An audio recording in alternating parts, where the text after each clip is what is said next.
अस्सलाम वालेकुम, welcome back. Last lecture में हमने instantaneous dipole induced dipole forces के बारे में पढ़ा। हमने ये देखा कि उनको एक और नाम भी दिया जाता है जो कि है लंदन फोर्सेस का। हमने लंदन फोर्सेस के बारे में इंट्रोडक्शन और डिटेल लास्ट लेक्चर में देखी। आज के लेक्चर में हम देखते हैं कि वो कौन से फैक्टर्स हैं जो लंदन फोर्सेस की स्ट्रेंथ को इफेक्ट करते हैं। So our topic is factors affecting London forces. London forces weaker forces हैं। क्यों? क्योंकि एक वक्त में उनमें पोल्स जनरेट होती हैं और फोर्सेस जनरेट होती हैं, और दूसरे ही वक्त में उनमें पोल्स खत्म हो जाते हैं और ये फोर्सेस भी खत्म हो जाती हैं। तो ये बहुत शॉर्ट लिव्ड और बहुत वीक फोर्सेस हैं। अगर हम इनकी स्ट्रेंथ को कंपेयर करना चाहें तो ये डाइपोल फोर्सेस से बहुत वीकर होती हैं। क्यों?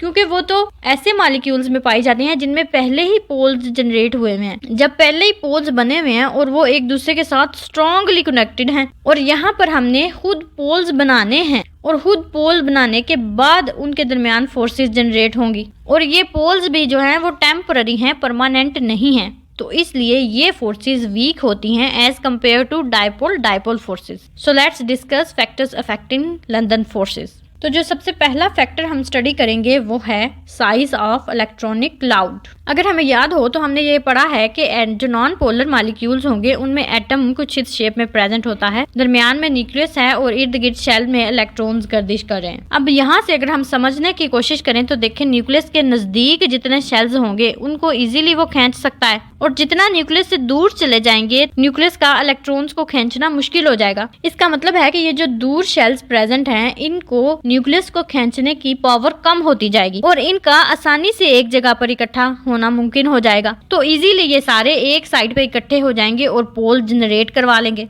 तो इसी चीज को तो हमने पढ़ना है कि size of electronic cloud matter करता है लंदन डिस्पर्शन फोर्सेस को। देखिए, वो कहते हैं कि साइज ऑफ एटम लार्ज होगा तो डिस्पर्शन इजी होगी। इट मींस कि जितना बड़ा साइज होगा एटम का, न्यूक्लियस का होल्ड इलेक्ट्रॉन्स पर कम होता जाएगा और इलेक्ट्रॉन्स इजीली एक साइड पर इकट्ठे होकर पोल्स जनरेट करवा लेंगे और इजीली ये फोर्सेस जनरेट हो जाएंगी। एग्जाम्पल के तौर पर यहाँ हम देखते हैं जीरोथ ग्रुप को। जीरोथ ग्रुप कौन सा है? नोबल गैसेस का ग्रुप, helium, neon, argon, krypton, xenon, radon. Zeroth group के जो एलिमेंट हैं नो कोवलेंट बॉन्ड फॉर्मेशन, क्योंकि उनके शेल्स ही कंप्लीट हैं तो उनको जरूरत ही नहीं है कि वो बॉन्ड बनाएं या इलेक्ट्रॉन शेयर करें या किसी से इलेक्ट्रॉन लें। तो इस ग्रुप में जब हम डाउन जाते हैं तो बॉइलिंग पॉइंट्स इंक्रीज होते हैं। बॉइलिंग पॉइंट इंक्रीज होने की वजह क्या है? एक्चुअली अगर देखा जाए तो जो हम ग्रुप में नीचे जाएंगे पीरियोडिक टेबल में तो साइज तो बढ़ता जा रहा है। साइज बढ़ने से न्यूक्लियस का होल्ड इलेक्ट्रॉन्स पर कम होता जा रहा है, तो इजीली जब हम उनको हीट देंगे तो वो यहाँ से निकल जाएंगे और गैस में कन्वर्ट हो जाएंगे। इस लिहाज से तो इनका बॉइलिंग पॉइंट कम होना चाहिए, लेकिन इनका एक्चुअल में बॉइलिंग पॉइंट ज्यादा होता है। इनका बॉइलिंग पॉइंट हीलियम से रेडॉन की तरफ इंक्रीज होता जाता है। तो एक्चुअली हमने देखना है कि इस इंक्रीज की वजह क्या है।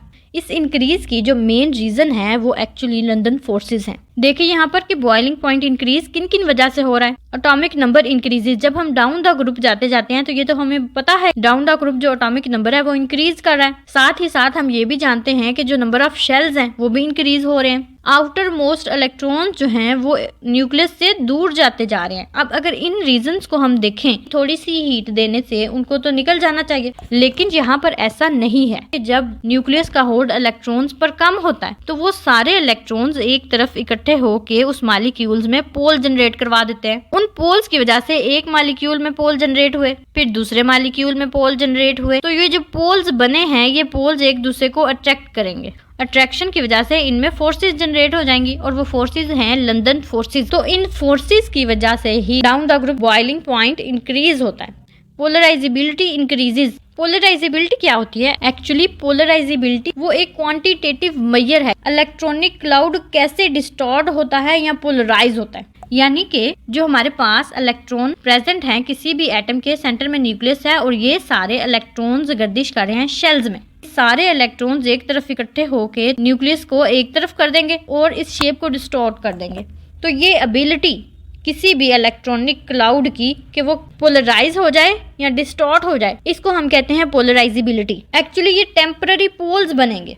तो पोलराइजेबिलिटी हम इसी को कहेंगे कि कोई भी मॉलिक्यूल जितनी जल्दी टेम्पररी पोल्स बना सकता है। तो इस पोलराइजेबिलिटी की वजह से ही डाउन द ग्रुप जाते हुए बॉइलिंग पॉइंट इंक्रीज करते हैं, क्योंकि पोल्स जनरेट हो रहे हैं और पोल्स जनरेट होने की वजह से मॉलिक्यूल्स में लंदन फोर्सेस बन रही हैं।